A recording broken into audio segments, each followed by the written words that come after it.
तेव्हा खाली दिलेल्या सबस्क्राईब बटनला क्लिक करायला विसरू नका. माझ्या चॅनलला सबस्क्राईब करा. नवनवीन व्हिडिओ तुम्हाला बघायला भेटतील. नवनवीन व्हिडिओ पाहण्याकरिता खाली दिलेला जे बेल आयकॉन आहे त्या बेल आयकॉनला प्रेस करा आणि जर आवडलं तर नक्की लाईक करा. लाईक करायला विसरू नका आणि जास्तीत जास्त लोकांपर्यंत हा व्हिडिओ शेअर करा. आणि आता आपल्याला बघायचंय बार्सच वेगवेगळे असतील असे सिरीज मध्ये असतील, सॉरी काय म्हणतो पॅरलल मध्ये असतील. हा फर्स्ट एक बार आहे, हा सेकंड एक बार आहे. असं समजा की आता वर स्लॅब आहे आणि ह्या ठिकाणी इथं कुठेतरी असा कॉलम आहे. ठीक आहे, सेम इकडं सुद्धा दुसरा कॉलम आहे हा असा.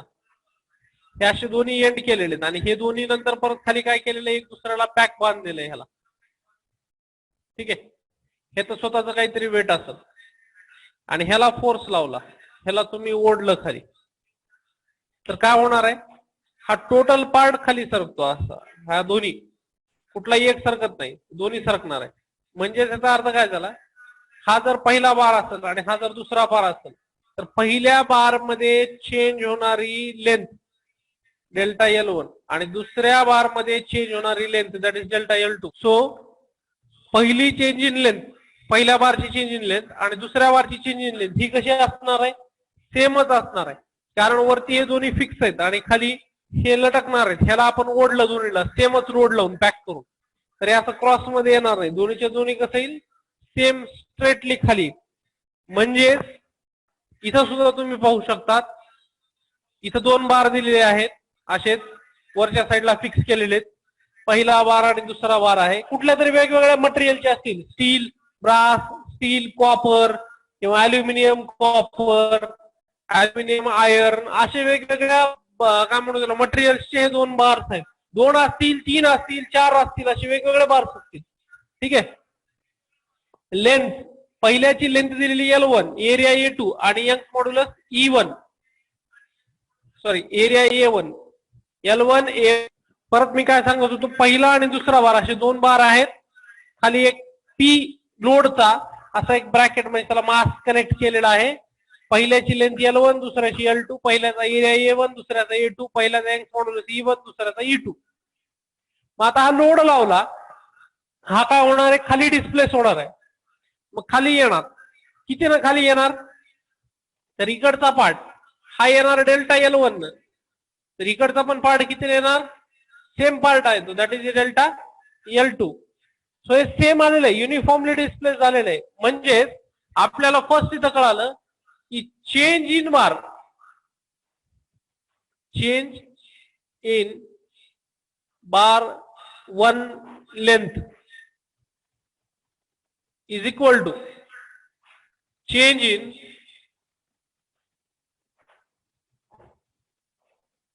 bar 2 length. म्हणजेच काय, delta L1 is equal to delta L2. बर, माझा प्रश्न आहे आता, फोर्स इथं टोटल लोड P आहे, मग पहिल्या बार मध्ये येणारा लोड किती असेल आणि दुसऱ्या बार मध्ये येणारा किती असेल, Pच असेल का वेगवेगळा असेल,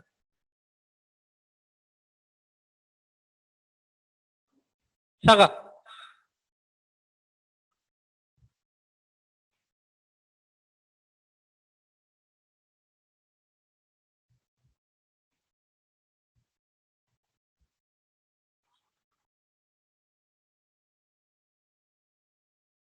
हॅलो, प्रश्न समजलाय?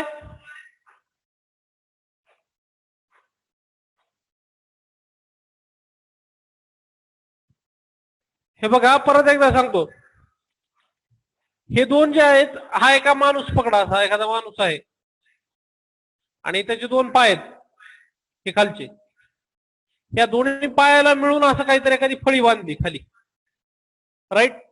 किंवा ती डोंबारी, एखाद्या वेळेस डोंबारीचे खेळ करत असताना त्या अशा दोरीवरून चालते बघा, राईट, त्या अशा दोरीवरून चालते. मग मला सांगा, ज्या वेळेला ह्या दोरीवरती इथं टोटल लोड ऍक्ट होत असतं तिथं, मग हे टोटल लोड P असेल, तर ह्यात येणार आणि ह्यात येणारं लोड सेम असतं का वेगवेगळं असतं?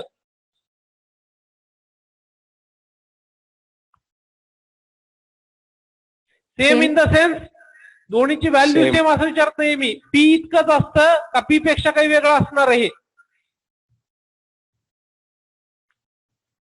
सेम. बोला. सेम. नाही, हे दोन्ही वेगवेगळं असणार आहे. हे P1 असणार आहे, हे P2 असणार आहे. बघा तुमचे दोन पाय आहेत ना, टोटल वजन आणि दोन पायाचं वजन विचारलं मी, तर दोन पायाचं वजन कसं असेल? वेगवेगळंच असेल ना. म्हणून हे दोन्ही ह्याचं लोड कसं असणार आहे? वेगवेगळं असणार. त्या दोन्हीचं कंबाईंड केलं तर एवढं भेटल. That is correct. समजतंय? पण ह्या दोन्हीचं जर मी विचारलं तर हे दोन्ही कसे असतील? इक्वल असू शकतात पण पी नाही. त्या दोन्हीचे ऍडिशन करून पी येणार. समजतंय? मग तसंच इथे येणारा लोड पहिला P1, इकडे येणारा लोड P2. मग मला सांगा डेल्टा L1 आणि डेल्टा L2. डेल्टा L चा फॉर्म्युला आहे तुमच्याकडे, चेंज इन लेंथचा फॉर्म्युला. सांगा काय फॉर्म्युला आहे चेंज इन लेंथचा? Delta L is equal to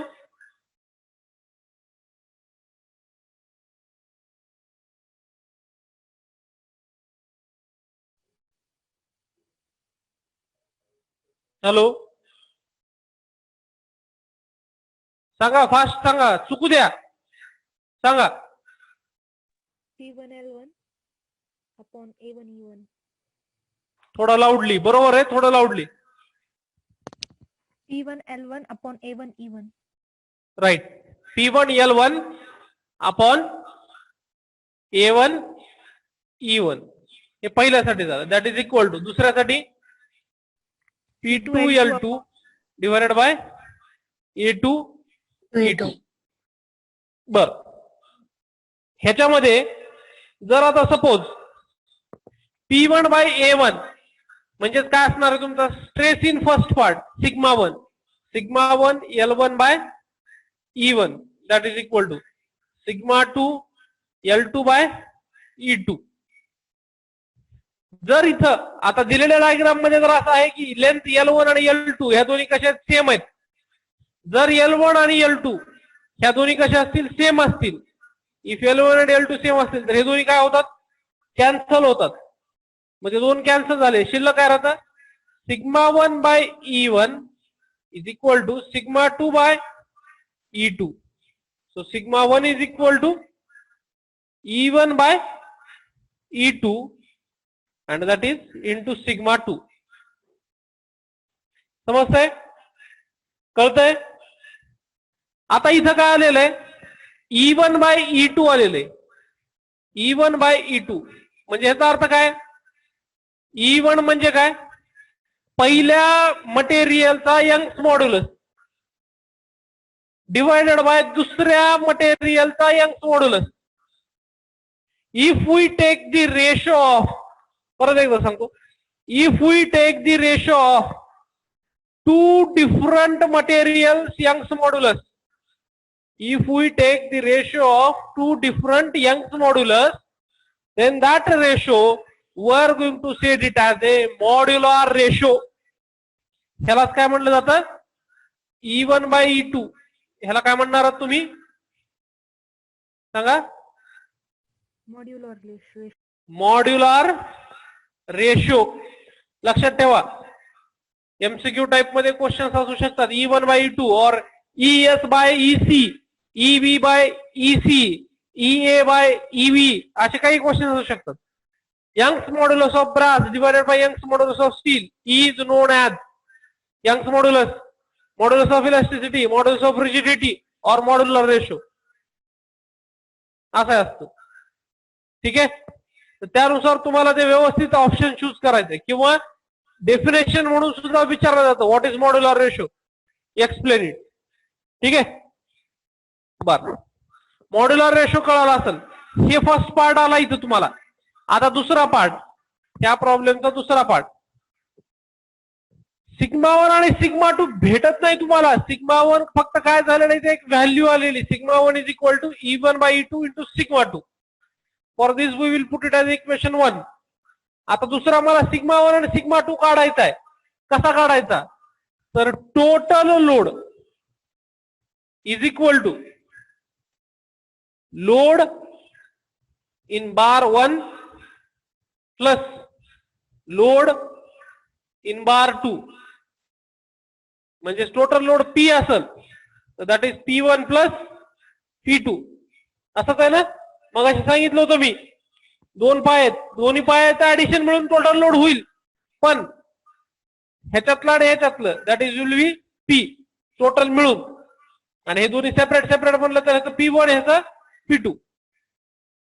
आता P1 म्हणजे काय हो, स्ट्रेस म्हणजे काय, will write down here. Stress म्हणजे काय, फोर्स अपॉन एरिया. मग ह्याला फोर्स म्हणजे काय होतंय, स्ट्रेस इंटू एरिया. कळतंय? सो ह्या ठिकाणी इथं टोटल लोड P असेल तर P1 काय झाला, sigma 1 A1 plus sigma 2 A2. This is equation number 2. आणि ह्याच्यावरून तुम्हाला सिग्मा 1 आणि सिग्मा 2 दोन स्ट्रेसेस जे आहेत ते काढू शकतात. ह्याच्यात काय भेटल, पहिला स्ट्रेस हा कितीतरी टाइम्स दुसरा स्ट्रेस आहे. मग तो पहिला स्ट्रेस तुम्हाला भेटलेला असतो, इथं ठेवायचा. सिग्मा 2 अननोन असतं, अननोन असतं, काढू शकतात तुम्ही. सिग्मा 2 भेटलं की इकडे यायचं, परत इकडे सिग्मा 1 काढायचं. टोटल लोड दिलेला असतो, किंवा कधी हे दिलेलं असतं हे विचारतात. ठीक आहे, पण कंपोजिट बार्स असले की अशा पद्धतीने अनालिसिस करायचं. सगळ्यात पहिल्यांदा change in bar of first length is equal to change in bar of second length. मग त्यावरून हे तयार होतं आणि परत ह्याच्याकडे जायचं. समजलं का, कळालं का, प्रॉब्लेम सॉल्व्ह करायला घ्यायचे का, आणि हे लिहून घेत चला. मी ज्या ज्या वेळेला सांगतोय त्यावेळेला सायमल्टेनियसली तुम्ही लिहून घेत चला. A steel rod of 20 mm diameter and 300 mm long is enclosed centrally inside a hollow copper tube of external diameter 30 mm and internal diameter 25 mm. Full stop.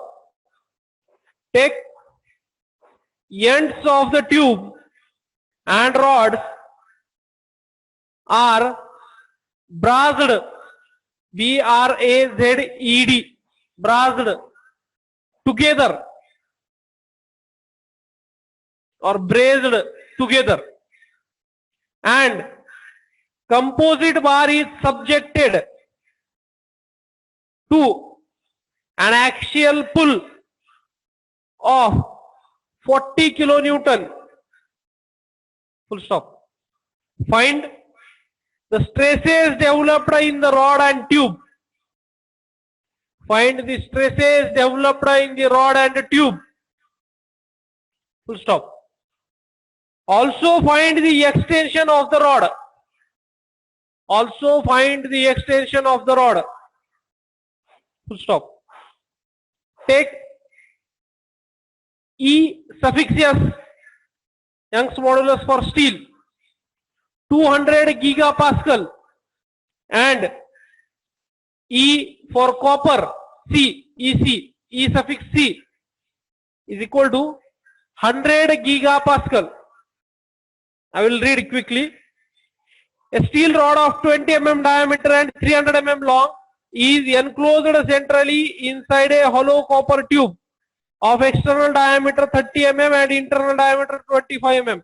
The ends of the tube and rods are braced together and composite bar is subjected to a pull of 40 kilonewton. Find the stresses developed in the rod and tube. Also find the extension of the rod. Take E suffix S is equal to 200 gigapascal and E suffix C is equal to 100 gigapascal. So let us look at here. Problem काय आहे तो समजून घेऊया आधी. अशी एक tube आहे. Tube म्हटलं की कसं असतं, एक इंटरनल आणि एक एक्सटर्नल डायमीटर असते. ही ट्यूब सिलेंडर टाइप आहे असं ऍक्च्युअली हे असं त्यांनी सांगतात.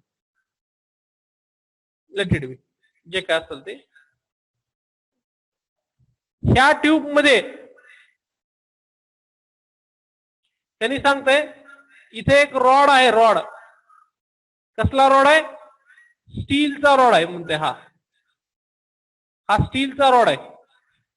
आणि हा स्टीलचा रॉड ह्याच्यामध्ये कसा केलेला आहे? मध्ये टाकलेला आहे, आज त्याने दाखवलेलं आहे. आणि हे दोन्ही काय केलेलं आहे? इकडनं हे पॅक करून टाकलं, बांधून टाकलं ह्याला, असं पॅक करून टाकलं ह्याला. आणि मग ह्याला इकडनं फोर्स लावला, ह्याला इकडनं फोर्स लावला, दोन्हीकडनं फुल फोर्स, म्हणजे ह्याला ओढलं, ताणलं. कितीनं ओढलं? तर by 40 kilo newton force, 40 kilo newton त्याला दोन्हीला ताणलं.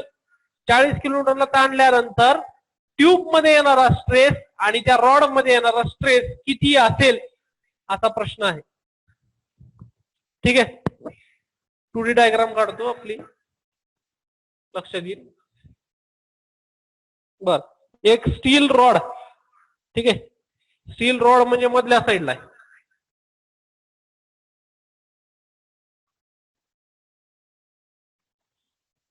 कॉपर ट्यूब आहे.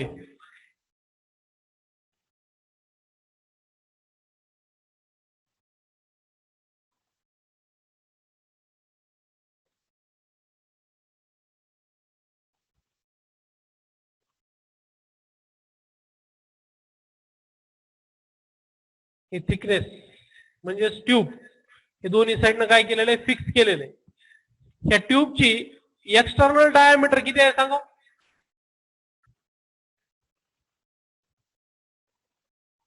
सांगता का? 30 mm. किती? 30 mm. 30 mm ही एक्सटर्नल डायमीटर आहे. आणि इंटरनल किती आहे? 25 mm. इंटरनल आहे 25 mm. बर, एक्सटर्नल आणि इंटरनल डायमीटर दिलेले आहेत. आता मधल्या साईडला इथे एक रॉड दिलेला आहे आणि रॉडची डायमीटर किती सांगितलेली? 20 mm. ह्याचं हॅचिंग वाटलं तर वेगळं करतो, म्हणजे लक्षात येईल तुम्हाला. दिस इज अ स्टील रॉड आणि ह्याची डायमीटर सांगितलेली 20 mm. ठीक आहे, इकडनं एक फोर्स लावलाय P of 40 kilo newton, same इकडनं सुद्धा लावलेला आहे. हा असाच, this is also 40 kilo newton. Right, length दिल्यात बार्सच्या का नाही दिलेली? नाही दिलेली. फक्त त्याने सांगितलंय की ह्या दोन्हीच्या मध्ये पॅक आहे, म्हणजे दोन्हीची लेंथ कशी असणार आहे? सेम असणार आहे. हा बाहेरचा जो आहे हा काय आहे? कॉपर आहे. ओके, हा मधला जो आहे हा काय आहे? This is steel, this is also copper. हे काय? कॉपर ट्यूब आहे.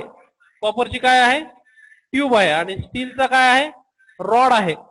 तुम्हाला उदाहरण जर पाहायचं असेल तर आपण काय करूया, एक सिंपल उदाहरण सांगायचं म्हटलं तर तुम्हाला दाखवतो मी. हे असं पकडा, ही पेन. ठीक आहे, दिसते सर्वांना? ह्याच्यामध्ये एक मिनिट, ही पेन ओपन होत नाहीये, दुसरी घेतो मी. ही पेन आहे. ठीक आहे, ही पेन दिसते सर्वांना? आता ह्याच्यामध्ये हा काय झाला? स्टीलचा रॉड झाला. आणि हे इकडनं काय आहे? हे कॉपरचं ट्यूब आहे, ट्यूब सारखंच आहे. हे बघा, एक एक्सटर्नल डायमीटर आणि इंटरनल डायमीटर दोन्ही आहे ह्याला, दिसतंय? आणि ह्याला काय केलं? बरोबर ह्या स्टील रॉडला ह्याच्यामध्ये ठेवून दोन्ही साईडनं ह्याला काय केलं? मी पॅक केलं. ठीक आहे, आणि आता ह्याला मी ओढलं, पुल केलं, pull by 40 kilo newton. 40 kilo newton जर मी ह्याला ओढलं तर किती चेंज इन लेंथ येईल, म्हणजे एक्सटेन्शन किती होईल? आणि ओढत असताना रेजिस्टन्स येणार आहे, म्हणजे तर स्ट्रेसेस येणार आहेत. सो ते सिग्मा किती असेल, असा तो प्रश्न आहे. कळालं? आता तो प्रॉब्लेम कडे येऊ. यंग्स मॉड्यूलस सांगा दिलेलं आहे. Young's modulus for steel 200 gigapascal, म्हणजे 200 × 10⁻³ मेगापास्कल.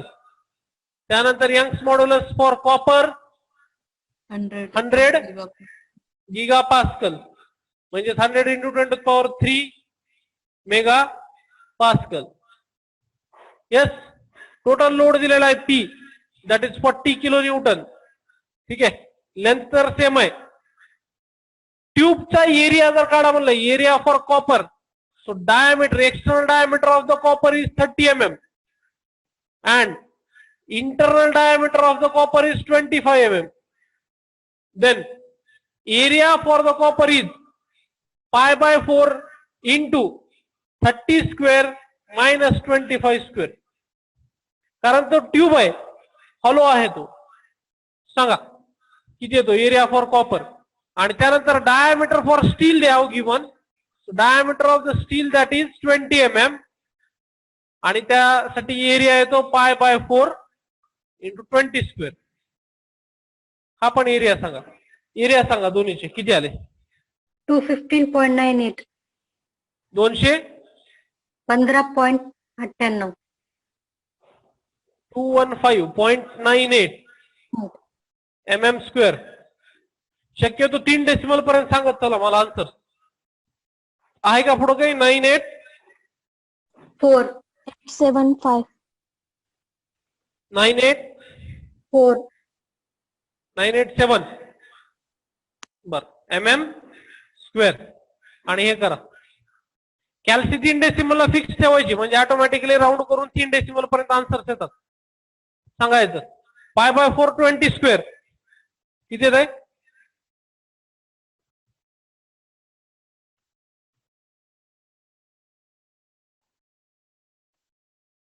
बोला. 314.1592.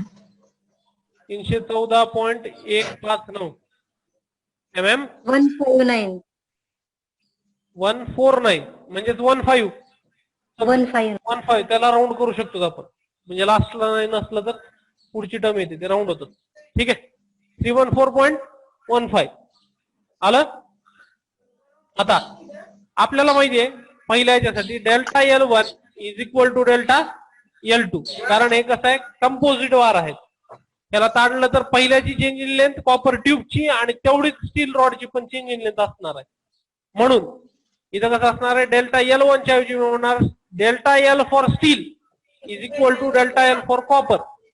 मग PL by AE for steel is equal to PL by AE for copper. P by A that is stress for steel into length for steel divided by Young's modulus for steel is equal to P by A stress for copper length for copper divided by Young's modulus for copper. Length it is same since LS is equal to LC that is equal to L, त्यामुळे हे cut झालं. आता राहिलं काय तर sigma S is equal to ES by EC into sigma C. ES by EC किती आहे सांगा. सिग्मा एस इज इक्वल सांगा ES बाय EC. कधी कधी प्रॉब्लेम मध्ये तुम्हाला मॉड्युलर रेशो म्हणून दिलेला असतो, म्हणजेच या दोन्हीचा रेशो लक्षात ठेवा. सांगा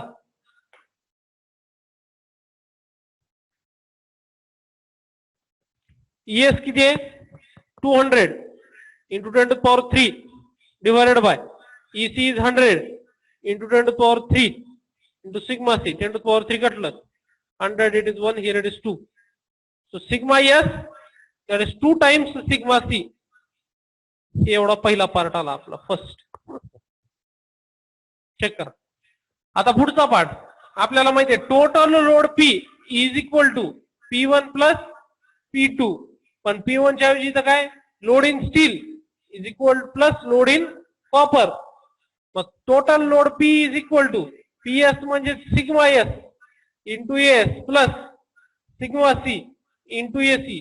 टोटल लोड आहे 40, पण तो किलो न्यूटन मध्ये आहे, त्याला न्यूटन मध्ये करतो इंटू 10⁻³ झाला. Sigma S is 2 times sigma C, so it is 2 times sigma C. AS काढलेलं आहे 314.15 314.15 प्लस सिग्मा C माहिती नाही काढायचं आपल्याला, so sigma C into AC काढलेलं आहे 215.987. याच्यात अननोन काय sigma C. Calculate sigma C किती येत आहे सांगा. That much newton per MM square. आणि मग नंतर त्याच्यावरूनच सिग्मा S काढायचा. सिग्मा एस किती येतो सांगा. That is 2 into sigma C. किती आला सांगा तो पण. करा फास्ट, सांगा लवकर लवकर. आणि लगेच चेंज इन लेंथ पण काढा. डेल्टा एल, एल एस काढा किंवा एल सी काढा. कसं आहे, that is P S L S divided by S E S. P S by S is sigma S. Sigma S L S divided by E S. Sigma S आलेला असते ते ठेवा, नाहीतर मग PC L C divided by AC C. PC by AC is sigma C, मग sigma C ठेवा तिथे. 47.378. 47.38 7.38. काय आलं, सिग्मा सी. आणि सिग्मा एस मल्टिप्लाइड बाय 2 94.75. 76 होईल ना. 48 म्हणलं 7. हा. ठीक आहे, न्यूटन पर M M square.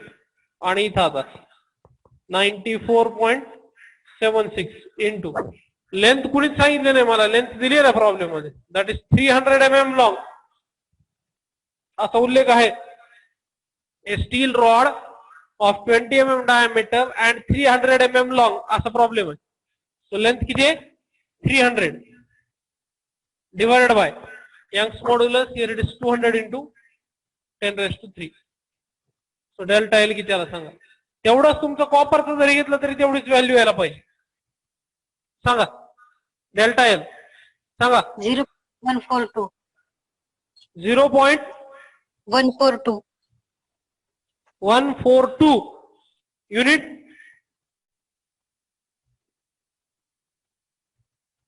Unit millimetre mm. Length आहे, change in length. So that is 0.142 mm.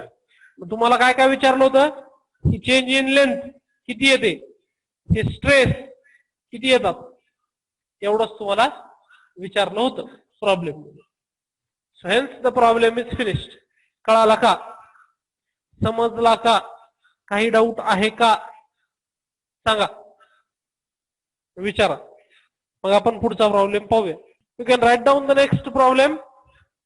A composite bar is made up of a brass rod of 25 mm diameter.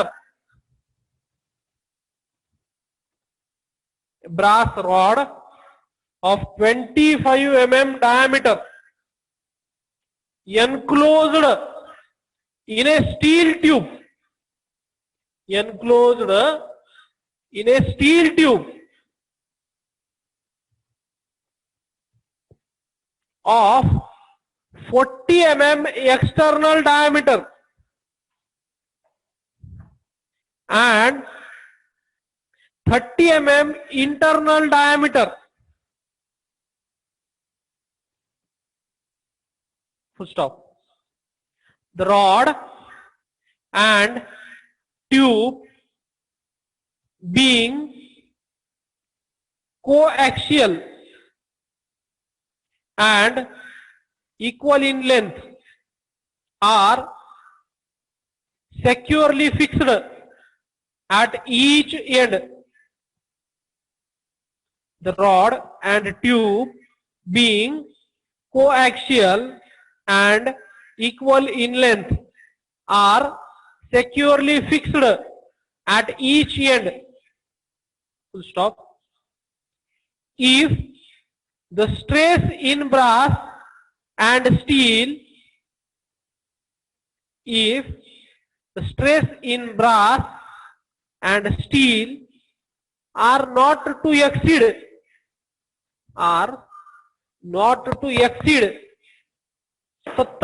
70 MPa and 120 MPa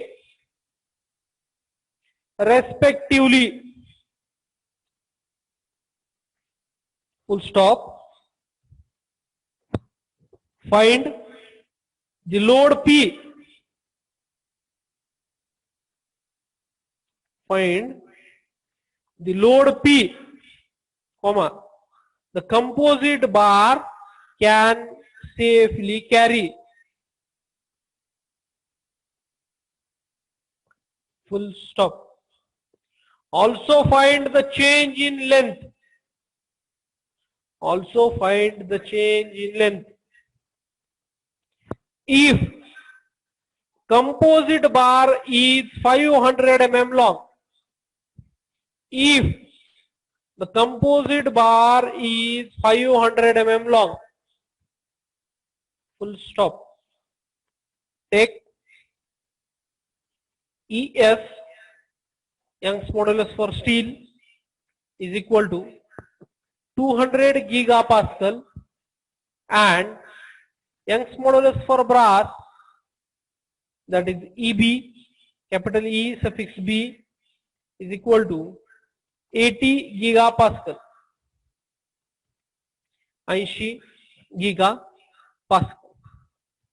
आता इथं काय सांगितलेलं आहे तुम्हाला, ब्रासचा rod दिलाय आणि स्टीलची ट्यूब दिलेली. मगाशी सारखाच प्रॉब्लेम आहे, फक्त थोडं चेंज आहे. इथं स्टीलची ट्यूब आहे.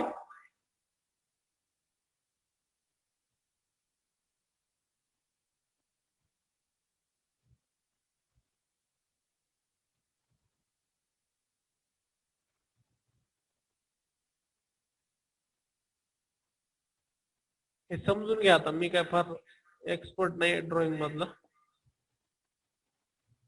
रिलेटेड वे स्ट्रेट आहे असं समजा.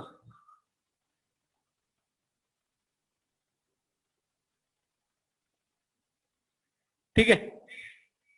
ही काय स्टीलची ट्यूब आहे. ही स्टील आहे. ही एक एक्सटर्नल डायमीटर आहे आणि एक इंटरनल डायमीटर आहे. आता दाखवतो ना मी सेम तसंच.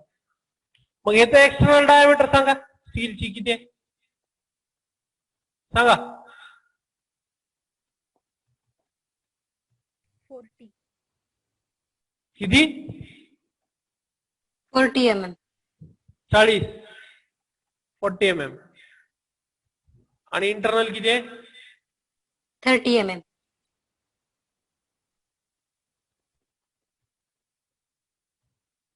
इंटरनल आहे 30 mm. ह्याच्यामध्ये ह्या स्टील ट्यूबच्या मध्यभागी काय दिलेलं आहे म्हणते? Enclosed with a steel tube. Here it is inside there is a brass rod. इथं काय आहे? Brass rod. ब्रास रॉडची इंटरनल डायमीटर किती म्हणले? हे इंटरनल नाही, एकच डायमीटर आहे, रॉड आहे. सांगा 25. किती? 25 mm. 25. अच्छा, फार छोटी झाली काही. थोडं मोठं काढायला पाहिजे होतं, कारण हे 30 आहे ऑलरेडी आधीच. ठीक आहे, समजून घ्या तुम्ही. फक्त तुम्ही to the appropriate to the scale काढा. काय असं काय फार तेवढं त्याला काय वेटेज असेल असं काही भाग नाही. ठीक आहे, तुम्ही त्याला आणखीन चेंजेस करू शकता काय असतील. हा काय ब्रास आहे, ब्रास रॉड, आणि हे स्टील ट्यूब. ह्याची डायमीटर दिलेली आहे 25 mm. आणि आता ही जी असेंब्ली आहे, ही असेंब्ली काहीतरी लोडनं पुल केलेली आहे. तो लोड किती असेल असा विचारलेला. लेंथ दिलेली आहे त्याची, किती दिलेली आहे? लास्टला दिले बघा. Find the total change in length when the composite bar is of length 500 mm. Right. पण आता ह्याच्यामध्ये एवढं सगळं दिलेलं असताना त्यांनी ह्याच्या सोबत आता एक एक पार्ट लिहून घेतो आधी मी इथं. हा पी किती येणार आहे हा विचारलेला आहे. ठीक आहे, हे काढायचं आपल्याला. आणि टोटल चेंज इन लेंथ किती येते हे पण विचारलेलं आहे. दोन्ही काढायचं. बरं, काढूया. त्यासाठी diameter for brass B, they have given it as a 25 mm. Area for brass we can calculate pi by 4 into 25 square. किती येतो सांगा. त्यानंतर capital D S, that is external diameter for the steel, is 40 mm and internal diameter for the steel is 30 mm. So can we calculate area for steel? 5 by 4 into 40 square minus 30 square. सांगा area किती आले? Calculate करा. 490.87. किती आले? 490.87 AB. Area for brass, I will check it. Okay, 156.25 पाय आहे माझ्याकडे. ठीक आहे, तुमच्याकडे किती आले? 490.87. 490.87. 873. 873 रुपये 3 डेसिमल पर्यंत कॅल्क्युलेशन लिहित चला. हा पुढं खाली area for steel 5 by 4 into 40 square minus 30 square.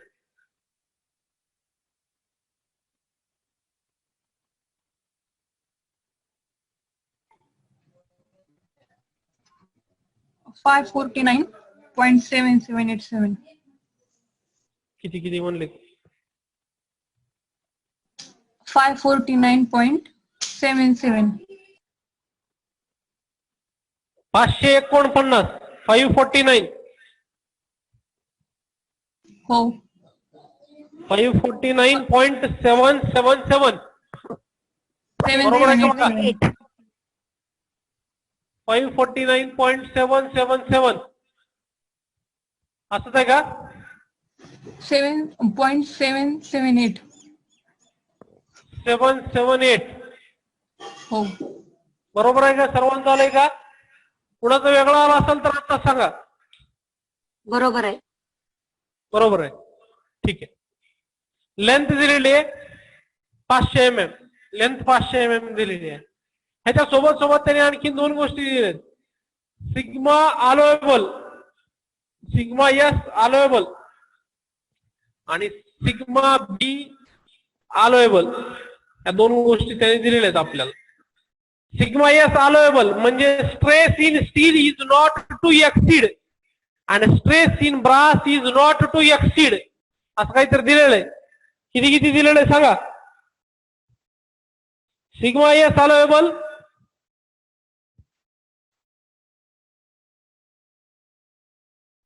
120 MPa म्हणजेच 120 न्यूटन पर mm स्क्वेअर आणि सिग्मा बी 70 MPa. ओके, ह्याच्यात जोडीनं ES आणि EB दिलेलं आहे. ES किती दिलंय? किती दिलेलं आहे ES? 200 आणि EB 80 into 10 to the power 3 MPa. Giga pascal मध्ये दिलेलं आहे. सो मेगा पास्कल मध्ये कन्वर्ट केलं त्याला म्हणजेच न्यूटन पर mm स्क्वेअर मध्ये. आता मला सगळ्यात पहिल्यांदा इथं माहितीये change in length for the first bar is equal to change in length for the second bar. यालाच म्हणायचं change in length for brass is equal to change in length for steel tube. Change in length for brass rod is equal to change in length for steel tube. Change in length for brass rod sigma b into lb divided by ab, that is equal to sigma s ls divided by as. Me direct लिहिले, तुम्ही separately करू शकता. परत pl by ae pl by e असं करू शकता. Sorry इथे eb येते, eb आणि es येते, as नाही कारण p by a that itself it becomes sigma. कळतंय? आता लेंथ सेम आहे त्यामुळे लेंथ घटली. Since LB is equal to LS, मग sigma B is equal to EB divided by ES into sigma S. तो sigma B is equal to किती येत आहे? EB comes as 80 divided by 200 into 10 to the power 3 into 10 to the power 3 into sigma s.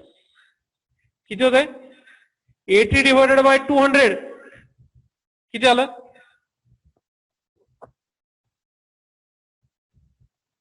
80 भागिले 200 किती आलं सांगा?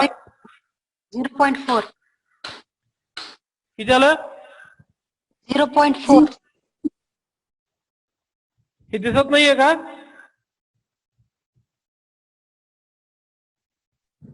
0.4.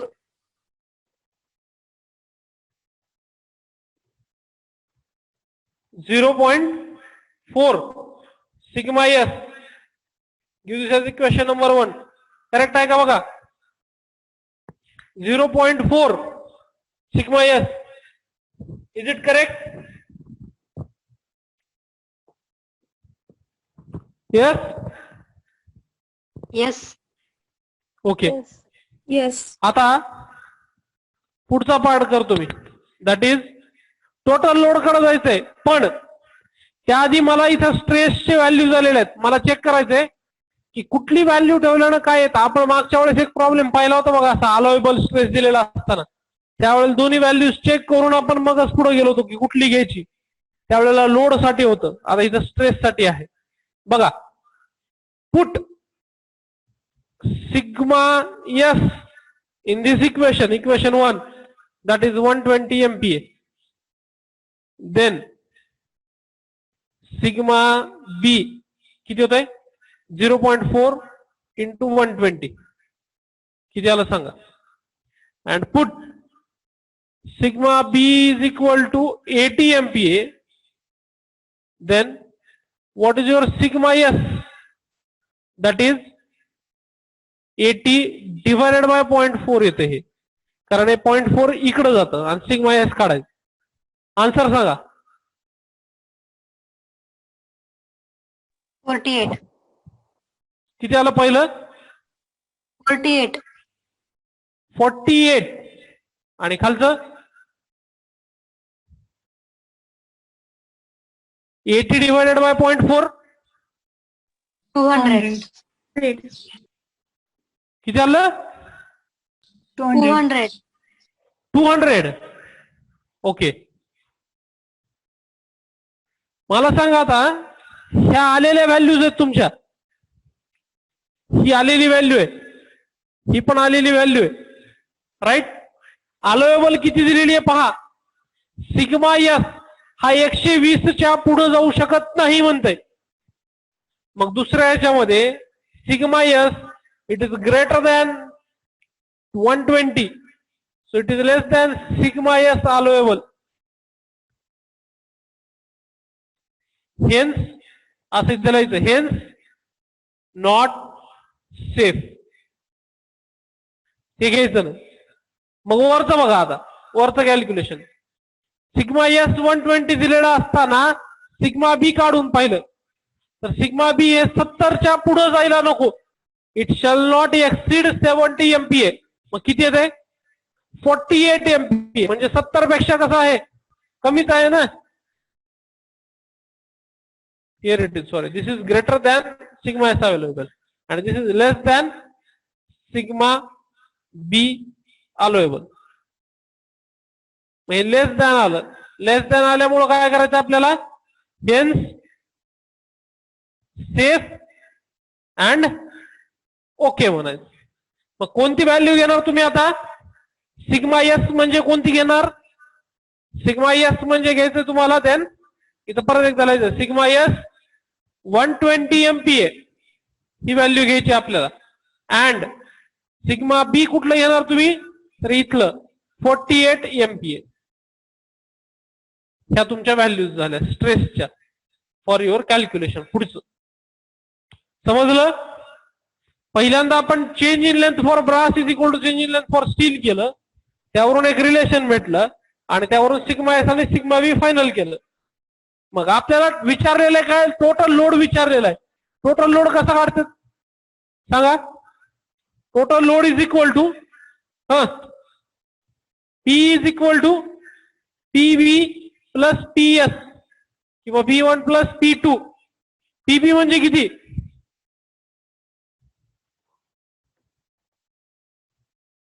Sigma B A B plus sigma S S. Total load P विचारलेला आहे तुम्हाला काढा म्हणून. सिग्मा एस तुमच्याकडे आहे, सिग्मा बी तुमच्याकडे आहे. 48 इंटू एरिया फॉर ब्रास इथं आहे, that is 490.873 plus next sigma S इथंच आहे 120, दॅट इज 120 इंटू एस इथं आहे, दॅट इज 549.778. टोटल लोड काढा मग किती आला सांगा. This will comes in newton, त्याला नंतर कन्वर्ट करा, it is in kilo newton. हा झाला तुमचा टोटल लोड. त्यानंतर चेंज इन लेंथ विचारलेले. Change in length is T B plus PB L B divided by A B E B. PB by A B is sigma B L B by E B. मग sigma बी तुमच्याकडे आहे, sigma बी किती आलेलं आहे 48 आलेले. Length दिलेली आहे 500 divided by Young's modulus for brass is 80 into 10⁻³ मग delta L change in length किती आलं ते पण सांगा. करा आन्सर. 89535.264. काय आलं ते 89535.264. 89535.264. 89535.264 न्यूटन. हा काय झाला टोटल लोड झाला. ह्याला किलो न्यूटन मध्ये कन्वर्ट करा, 3 डेसिमल अलीकडे येतं. So 89.535 kilo Newton. This is your total load. हे तुम्हाला विचारलेलं होतं, हे झालं. आणि आता चेंज इन लेंथ सांगा किती आले.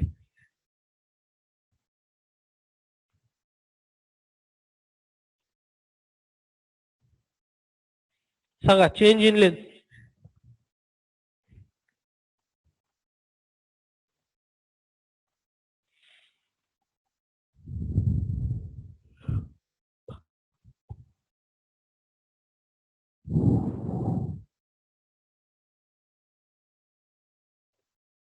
सांगा 0.3.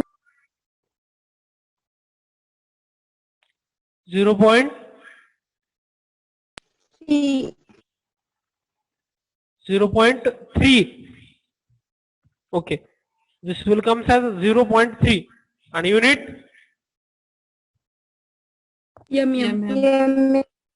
mm. 0.3 mm. समजला का, कळालं का. मगाशीच्या प्रॉब्लेम मध्ये स्ट्रेसेस हे तुम्हाला दिलेले नव्हते, स्ट्रेसेस विचारले होते. आता इथं स्ट्रेसेस अवेलेबल दिलेले आहेत, लोड विचारलेला आहे. हा चेंज आहे, लक्षात ठेवा. मगाशीच्या प्रॉब्लेम मध्ये टोटल लोड दिला होता, त्यावरून स्ट्रेसेस काढले होते आपण. इथं स्ट्रेसेस दिलेले आहेत, त्यावरून आपण टोटल लोड काढलेला आहे. आणि डेल्टा एल तर दोन्हीकडे विचारलेला आहे.